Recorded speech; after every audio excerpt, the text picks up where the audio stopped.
Ominous signs welcomed the first day of the Chinese Communist Party's two sessions meetings.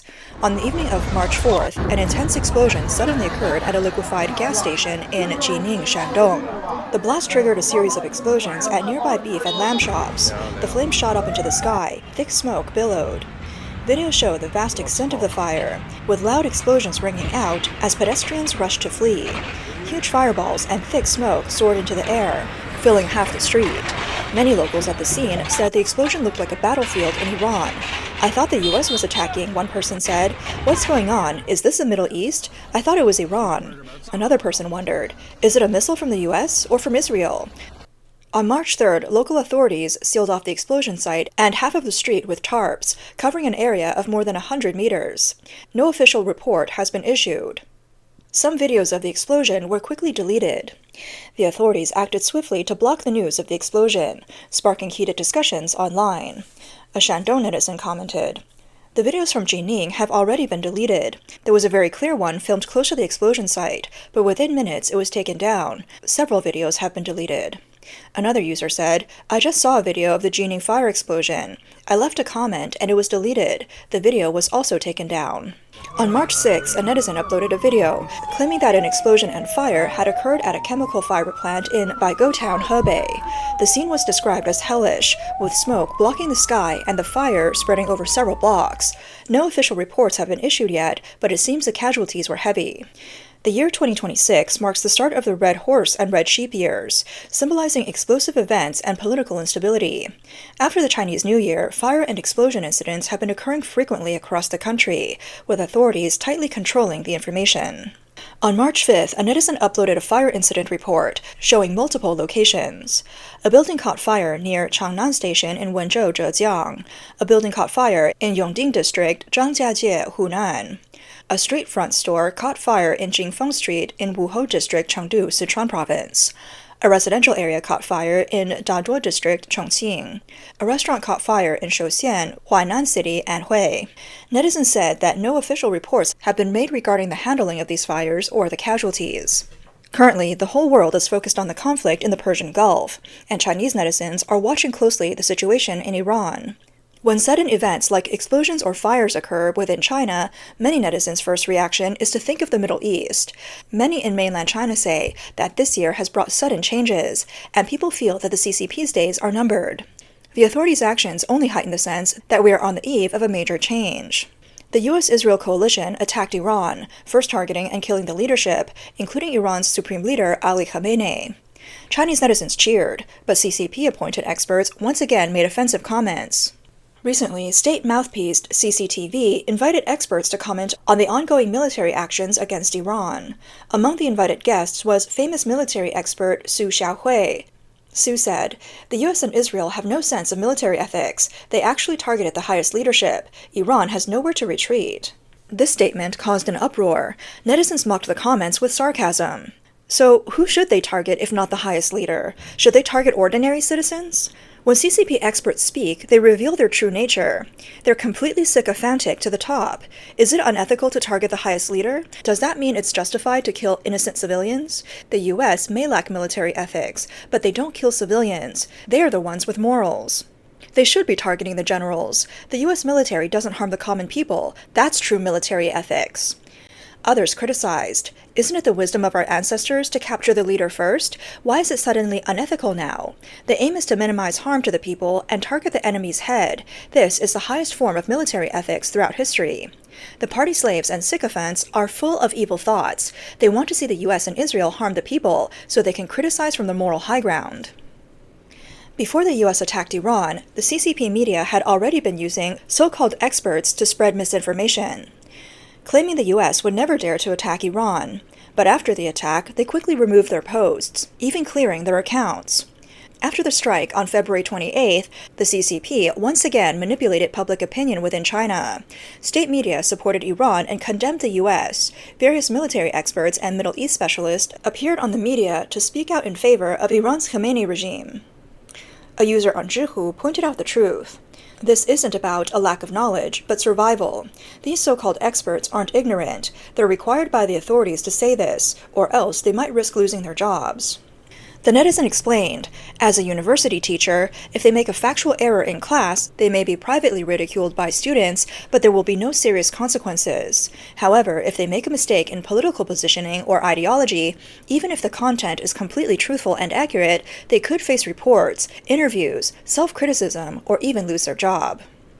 The netizen called out Li, one of these prominent experts.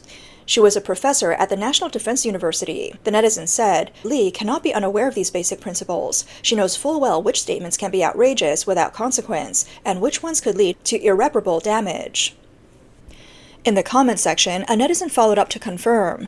My classmate appeared on CCTV, and their views were completely different from what they said privately. Sometimes they recorded for 2 minutes, but only the 12 seconds that aligned with political requirements were aired. CCP authorities not only release a lot of misleading information, but also openly spread rumors. When exposed, they were mocked by netizens. On March 5th, a social media account with CCP ties called China Live posted an English message on X. It claimed that former Israeli Defense Minister Yoav Gallant had been killed by an Iranian missile. To everyone's surprise, Gallant himself retweeted the post and humorously responded, "The rumors of my death are greatly exaggerated." After Gallant's response, the CCP's China Live account deleted its fake post. This CCP foreign propaganda hoax sparked further ridicule, with many Chinese netizens commenting on X. The CCP's paid posters are everywhere. CCP accounts should have the disclaimer that all statements might be fake. You can't believe a word from the CCP, not even a punctuation mark. The CCP has been proven wrong countless times in history, yet some Chinese people are still foolishly misled by the CCP. Tightly controlling the truth and suppressing the people is another CCP tactic. In recent days, as the CCP held its 2 sessions, control over sensitive information and the public has reached unimaginable extremes. The area along Chang'an Street leading to Tiananmen Square is one of the strictest zones for security checks during the 2 sessions. A reporter from Hong Kong's Ming Bao wrote that along this street to the Great Hall of the People, there are several checkpoints, with temporary police posts stationed at every intersection. Only pedestrians with appointments to visit landmarks can enter, and they must scan their ID cards and open their bags for inspection before being allowed through. On March 4th, many tourists were heading to the National Museum and Tiananmen. Every checkpoint had long lines. The security check before entering Tiananmen Square was the strictest. Visitors had to take off their down jackets for inspection. 3 staff members stood by the X-ray machine, each responsible for checking a visitor's bag. Every compartment was thoroughly inspected. Paper with writing and notebooks were opened to check for banned content or slogans, and items in packaging were also opened. The reporter, who is accustomed to carrying painkillers, was asked to carefully inspect the medicine box, and even said, "You didn't bring any sleeping pills, did you? If so, you'll have to dispose of them." The reporter's phone case was also required to be opened for inspection. The reporter mentioned that before entering Tiananmen Square, they also had to scan their conference badge. However, the police scanners failed to detect, causing a delay. In total, it took 40 minutes to travel the 1.5 kilometers from the hotel to the Great Hall of the People. At the same time, security in downtown Beijing has been noticeably heightened. On the evening of March 4th, after dinner, when passing over the bridges near Zhushiko, at least 2 security personnel were stationed on each bridge. Several groups of personnel took turns standing guard 24 hours a day. On social media, netizens said that the security measures are almost hysterical, mainly because Beijing's leadership is at an extreme critical point, both internally and externally. Domestically, the power vacuum left by the reshuffling of top military officials and the public resentment caused by the collapse of local finances is like a volcano that could erupt at any moment. Externally, the decapitation of Iran's top leader set a precedent that has completely shattered Beijing's sense of security. What makes the authorities especially uneasy is the unprecedented attention and heated discussions the Chinese people have shown towards the situation in Iran. This attention is exactly the opposite of what authorities hoped for. Guo Jing, a 25-year-old from Shanxi, said, "Beijing is holding the national 2 sessions. They want to project confidence and full process democracy, but their political ally is finished. The CCP will fear. The more they fear, the happier the people are." Sun Chi from Guangdong said, "The CCP's reaction to Khamenei's death is akin to the rabbit's death saddening the fox. It casts an ominous shadow over the CCP's 2 sessions. The CCP's Belt and Road Initiative had a foothold in Venezuela, and in the Middle East, its biggest foothold was Iran. Now, one by one, its global pawns are being cut down, and only the CCP remains as the black boss. Democracy is not far from us." 60-year-old Zhao Mi from Henan said, "Khamenei, one of the CCP's old friends, and the most evil and terrifying person in history, has been decapitated. I was ecstatic to see this news. This is a big blow to the CCP. I feel that civilization is one step closer to us." Beijing resident Wen Zhang said, "Iran is the core of the Shiite axis, the strategic backer of forces like Hamas, Hezbollah, and the Houthis. It is the foothold of the Belt and Road in the Middle East. Khamenei and his monkeys were wiped out, shaking not only Tehran's theocratic structure, but also the CCP's energy security, geopolitical layout, and global strategy. I give it a thumbs up." 50-year-old Qian Xiaoyong from Hebei shared his personal experience. Xi Jinping's backwards actions have made the people suffer, and there is widespread discontent. After seeing his old friend Khamenei being eliminated, I invited 5 friends over to drink and saw the dawn of hope. I hope the CCP dictatorship will fall soon. 36-year-old Zhang Ruixi from Shanxi emphasized the contrast between the official mourning and the public celebration. Khamenei and his core officials were completely wiped out. The official mourning and the public celebration formed a sharp contrast, reflecting the true direction of people's hearts. As mainland Chinese, we've been oppressed for too long. We are eagerly awaiting for this day to come. These emotional expressions show the Chinese people's dissatisfaction with the current oppressive domestic environment. They see the incident in Iran as a sign of hope. 22-year-old Yang Xingtian hails from Hong Kong. She shared her perspective as part of the younger generation. She said, "Our generation of young people is deeply disgusted by the CCP's forced indoctrination and cramming education. We don't even have time to breathe. Especially after seeing a young IT engineer named Liu Tengyu sentenced to 14 years, we've lost all hope in this regime. It feels like we're entering North Korean-style living, no motivation to learn or live. When I saw the Iranian devil wiped out, the big boss decapitated, I gave it a thumbs up. I hope the US will soon decapitate the CCP criminal gang." Sui Zhihua from Inner Mongolia said, "I believe Khamenei is a representative figure of tyrants. His removal means the U.S. has cleaned up the garbage, throwing the foul-smelling, rotten apple into the trash. Dictators should end up this way. Another one of the CCP's old friends is gone. Hopefully, the next one will be the CCP's leader." Interestingly, an Iranian internet celebrity living in China posted a video in fluent Chinese.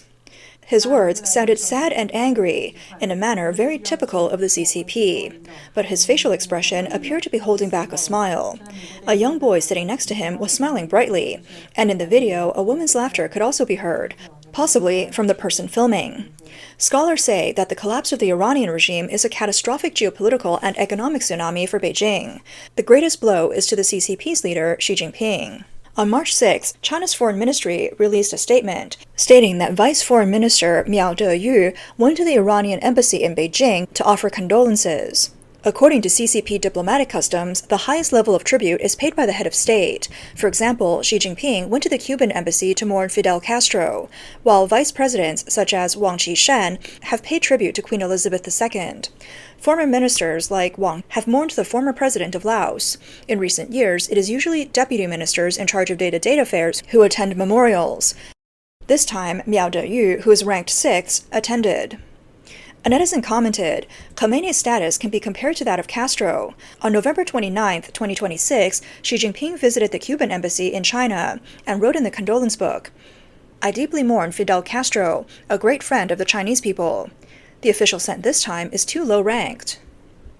Another netizen responded, "This time is too dangerous, and it can't be compared to the usual times. I believe that in peacetime, it should have been the vice president who went." A third netizen said, "What are you thinking? If you send someone of high rank now, the U.S. could just bomb you while you're on your way. How embarrassing would that be?"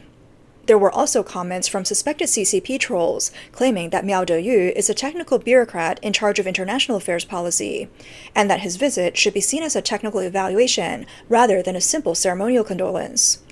They said Iranians are practical. What they need now is substance, not form. Otherwise, they wouldn't have accepted such an arrangement. A blogger replied, "You need to understand the issue.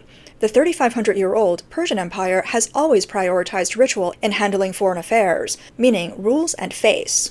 One netizen sarcastically remarked, "According to the principle of reciprocity, because the one who died was a religious leader, we should have sent the president of the Buddhist Association and the head of the Religious Affairs Bureau." Other netizens expressed that this time was the lowest level of tribute China could show. Any explanation was meaningless. Xi Jinping no longer holds power, and his policies of alliances with Russia, Iran, North Korea, Hamas, and Hezbollah have already been replaced. Netizens interpreted this as a sign that the CCP leader is now in a tough position. If he sends a high-ranking official, he could face pressure from the US and global public opinion, further exposing the CCP's shady ties with the Iranian regime.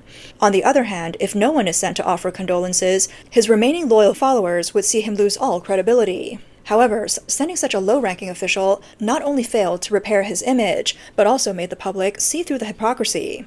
He is portrayed as someone who lacks responsibility, yet tries to control everything and is ultimately incompetent. As 2026 begins, with regimes friendly to the CCP quickly crumbling, many people in mainland China are eagerly waiting for change. Many believe that President Trump has already signaled that Cuba will undergo a regime change, and with that, the CCP's remaining followers are truly few. One netizen stated that North Korea's leader Kim Jong-un is not really Xi Jinping's true ally. During Trump's first term, Kim had hinted that if conditions allowed, North Korea would switch allegiance to the US. If Cuba's dictatorship falls, it is likely that North Korea would be the first to betray the CCP. At that point, the CCP and Xi Jinping would be the next inevitable target.